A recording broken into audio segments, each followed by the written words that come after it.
David Menzies for Rebel News here in Hamilton, Ontario. And folks, just moments ago, my cameraman Lincoln J and I took in a press conference by Conservative leader Pierre Poilievre. The theme of that press conference was bring home the jobs. And what does he mean by that? Well, essentially, under the policies of the Justin Trudeau Liberals, so many domestic jobs are going the way of the dodo. For example, take the Stelco plant behind me, which was the venue for the press conference. Do you know, folks, this plant is 115 years old. 4 generations of Hamiltonians have been employed by this Stelco plant. And even though it produces world-class steel products, guess what? This plant alone is subject to $300 million a year in carbon taxes, and that's an amount that's going to go up. Well, that means this plant might not be viable in the near future. Imagine that after being more than a century in business. But Pierre Poilievre has a plan to save our well-paying good jobs here in Canada. Pierre Poilievre says he has a plan to bring back jobs that have left Canada, and the main focus of that plan is tariffs. Some of them severe tariffs, and a lot of them aimed at, well, Justin Trudeau's favorite country, China. Here, check out what he had to say. Rather than allowing authoritarian overseas governments to steal our jobs with their low labor standards and poor environmental policies, we're going to bring home those paychecks to Canada. Bring home our jobs. And that is why common sense Conservatives are calling for the introduction of a 100% tariff on made-in-China EVs entering Canada. 2, a 50% tariff on semiconductors and solar cells. 3, a 25% tariff on steel and aluminum, graphite, and other critical minerals, EV batteries, battery parts, permanent magnets, and ship-to-shore cranes. And 4, the cancellation of taxpayer-funded rebates for Chinese-made vehicles.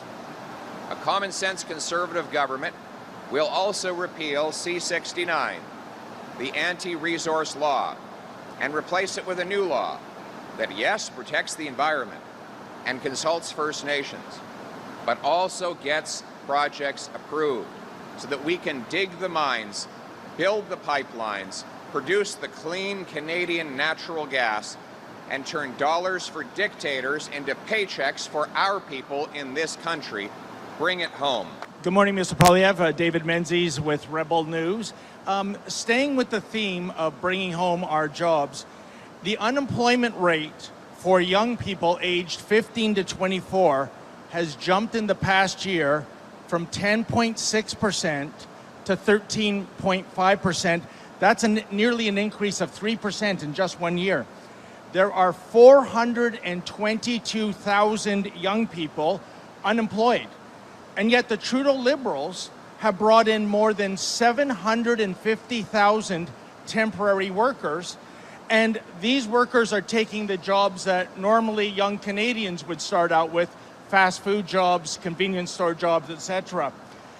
Why are we bringing in cheap foreign workers to undercut young Canadians just so that massive corporations like Tim Hortons can save a few bucks an hour?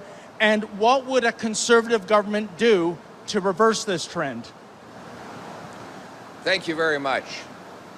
Look, Trudeau's destroyed our entire immigration system, and he has expanded the temporary foreign worker program by well over 200% at a time when we're losing jobs. When I was responsible for that program, in 2015, we had only 60,000 temporary foreign workers. Now, it's close to 200,000, and on top of that, you have international students who are effectively temporary foreign workers that came under the wrong stream. Our temporary foreign worker program should only be available to fill jobs that employers have proven beyond a doubt cannot be filled by Canadians. It should never be used to bring in low-wage workers from poor countries to take jobs away from or suppress the wages of Canadian workers.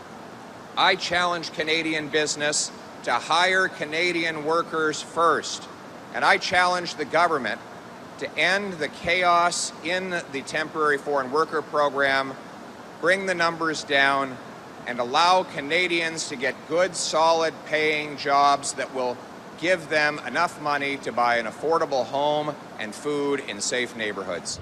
And you know what, folks, when it comes to economic malaise in Canada, there is plenty of blame to go around.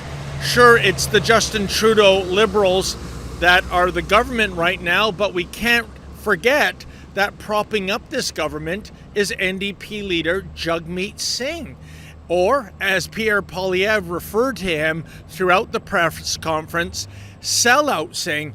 By that he means Jagmeet Singh is far more concerned about his pension kicking in early next year than doing the right thing, and that is taking a stand against this terrible government in Ottawa when it comes to financial policy. Crime, chaos, drugs, and disorder are rampant in our streets. And you would think that the NDP would be outraged by this. They used to stand up for the working men and women. But no, they've signed on. Jagmeet Singh is delaying the election until next year when he qualifies for a pension. $2.2 million, paid for by these hardworking people. Sellout Singh has betrayed these workers. He gets his pension, Trudeau gets power, these workers get the bill. And how's this for an anecdote, folks?